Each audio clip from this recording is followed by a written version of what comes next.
Dalam Al-Quran, termnya ajaran agama Islam, justru perintah Allah dan Rasulnya adalah untuk memperbanyak keturunan. Tanakahu takthuru fa inni ubahi bikumul umam yaumal qiyamah.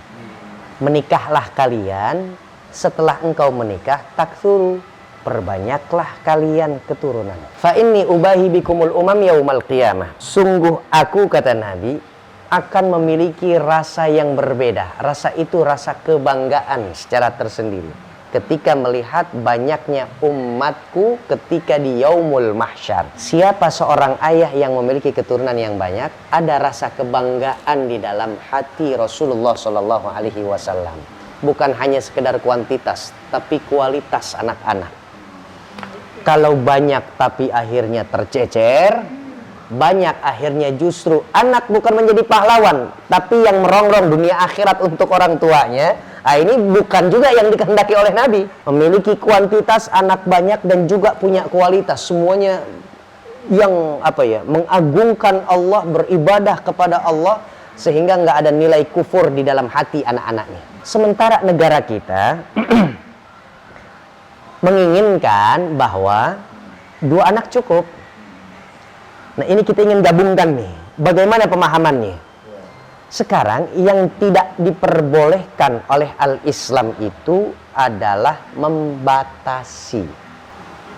Jadi nggak boleh dibatasi sebenarnya di dalam Islam. Yang boleh itu dalam Islam adalah mengatur. Sementara yang tidak diperbolehkan itu adalah membatasi sebenarnya. Nah, pembatasan ini pun dilihat daripada banyak hal. Banyak latar belakang. Seumpama misalnya, ketika seorang ayah dan ibu merencanakan anak 4, ketika baru sampai 2, ternyata fisik seorang ibu yang untuk melahirkan dan membuahkan lagi nggak bisa. Maka kita jangan ngotot, enggak, kata Nabi harus banyak begini. Oh tidak, itu akan mendatangkan mudarat kepada sang istri, kepada calon ibu, kepada sang ibu. Lalu kemudian kalau misalkan kita nggak membatasi, lantas mengaturnya gimana? Jadi kakaknya 4 tahun, adiknya baru 0 tahun. Hitungan 2 bulan, 3 bulan sekian. 4 tahun. Kata pembatasan itu yang tidak ditoleransikan sebenarnya di dalam Al-Islam. Kalaupun ditoleransikan, dikaitkan dengan apa yang menjadi undang-undang dalam sebuah negara, itu juga tidak menjadi satu tolak ukur atau secara mutlak harus memperbanyak. Contoh, Indonesia ini termasuk negara yang padat penduduk. Jika memperbanyak anak ini akan menjadikan kemudorotan bagi satu bangsa, bagi satu negara, maka dalam hal ini yang memiliki satu otoritas untuk mengeluarkan fatwa dalam ajaran agama Islam, mereka berunding. Dalam hal ini MUI yang secara payung hukumnya ada dalam negara.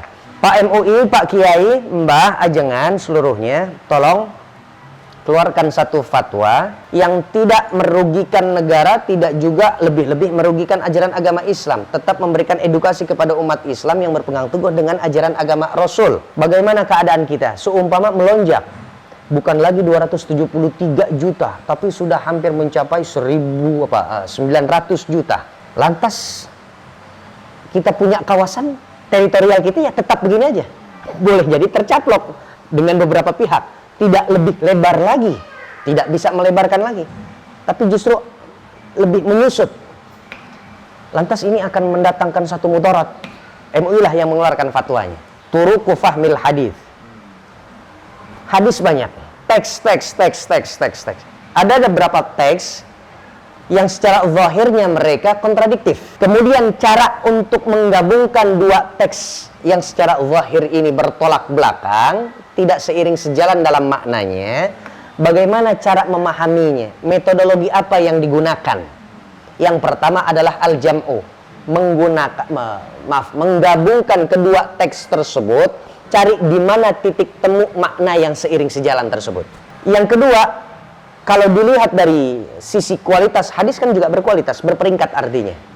Ada kualitas yang sahih, ada yang dhaif. Di tengah-tengah hadis yang sahih dan dhaif ini ada yang hasan. Setelah dhaif baru maudhu. Maudhu itu nggak ada dalil hukumnya untuk kita pengambilan satu hukum diambil dari hadis maudhu. Maudhu aja kita sifati ya hadis palsu, bukan hadis yang bersumber dari Rasulullah Shallallahu Alaihi Wasallam.